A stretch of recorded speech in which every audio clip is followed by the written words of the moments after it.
अस्सलाम वालेकुम, कैसे हैं आप सब। Welcome back to my channel. Peshawar Zalmi have won the match माशाल्लाह अल्हम्दुलिल्लाह। एंड इसके बाद प्रेजेंटेशन सेरेमनी में आज बाय द वे हमारे रमीज़ साहब थे।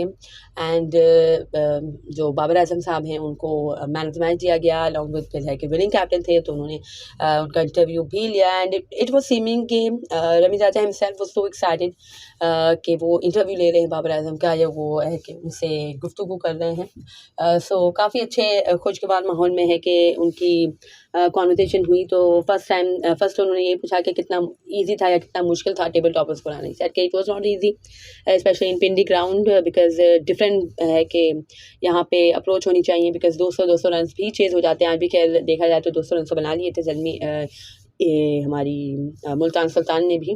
बट खैर ज़ल्मी की गलती थी, ज़ल्मी ने बॉलिंग भी अच्छी नहीं की, कैच भी ड्रॉप किया। तो ये है कि कोच कर रहा था ज़ल्मी को, बट खैर है चलो मैच जीत गए। But still it should not be in upcoming matches because जिस तरह से आगे बढ़ता जा रहा है पीएसएल थोड़ा सा टफ होता जा रहा है तमाम टीम्स के लिए।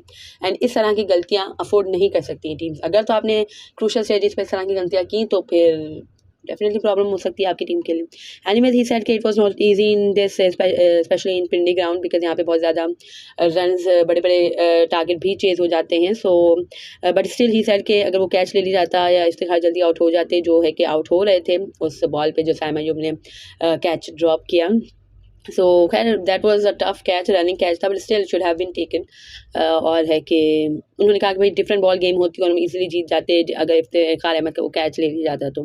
देन मजीद उनसे पूछा गया कि भाई आप रिलैक्स नज़र आ रहे हैं और है कि प्रोमाइज़ भी कर रहे हैं और टेंशन फ्री हैं या वाइट बॉल की कैप्टनसी नहीं है और इस वजह से इस सेट के to be very honest Rameez भाई मुझे ऐसा कुछ भी नहीं है। मैं जब कैप्टनसी मेरे पास होती भी है तो मैं इतना ज़्यादा उसका कोई प्रेशर नहीं लेता। जब मैं क्रीज पे होता हूँ या जब मैं बैटिंग कर रहा होता हूँ मेरा टोटल फोकस अपनी बैटिंग पे होता है। जब मैं ग्राउंड में होता हूँ तो मेरा टोटल फोकस कैप्टनसी पे होता है, अच्छी फील्ड सेट वगैरह पे होता है। So it was not a big deal for me, but yeah I am feeling relax and enjoy कर रहा हूँ मैं अपनी बैटिंग को एंड ऑल।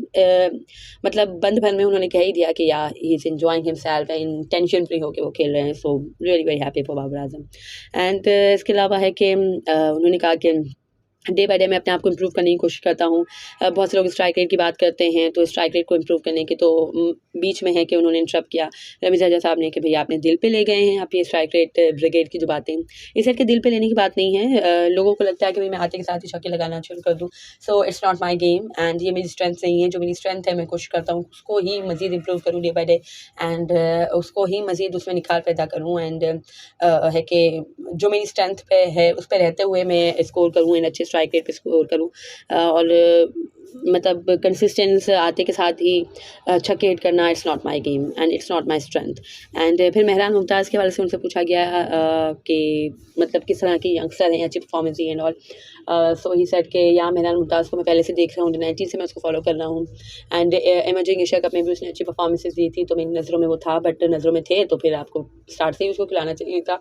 बट एनीवे चलो खैर कोई बात नहीं, दे रहा है दुरुस्त है। बट है कि ही सेड कि Mehran Mumtaz doing good and पहला जो ओवर उसने कराया वो मतलब थोड़ा सा नर्वसनेस में कराया था, बट इसके बाद जो 3 ओवर उसने कराए हैं दैट वाज फिनोमिनल। एंड है कि इसके बाद मतलब उसी ने ही है खैर टोन सेट कर दी बिकॉज उस वक्त अगर है कि मैच में वापस आ जाते या डेविड मिलान साहब वहाँ पे मौजूद थे तो एक है कि अच्छी बड़ी हिट्स लग जाती तो भी है कि मुश्किल हो जाता एंड गेम खैर मुश्किल हो जाता ज़ल्मी के लिए। तो जो टोन सेट करी थी आई थिंक वो मेहरान मुमताज़ ने की थी क्योंकि उस वक्त ऐसी नपी तुली बॉलिंग करना एंड जस्ट 6 की एवरेज पे ले जाना एंड जो रिक्वायर्ड है वो 15 तक पहुंच चुका था at that time. So I think it was all because of Mehran Mumtaz ने जिस तरह से बॉलिंग कराई है। एंड उस वक्त नवीन हक ने भी अच्छी बॉलिंग कराई थी, सो क्रेडिट देना पड़ेगा। एंड उस वक्त खैर आमिर जमाल भी अच्छी कर रहे थे, बट वही बात है कि दोनों तरफ से प्रेशर क्रिएट था तो आमिर जमाल को भी है कि थोड़े से एक है कि एज मिल गया। But I think Aamir Jamal ने जो 19th ओवर 18th ओवर जो कराया ना वो तो बस डिज़ास्टर्स था।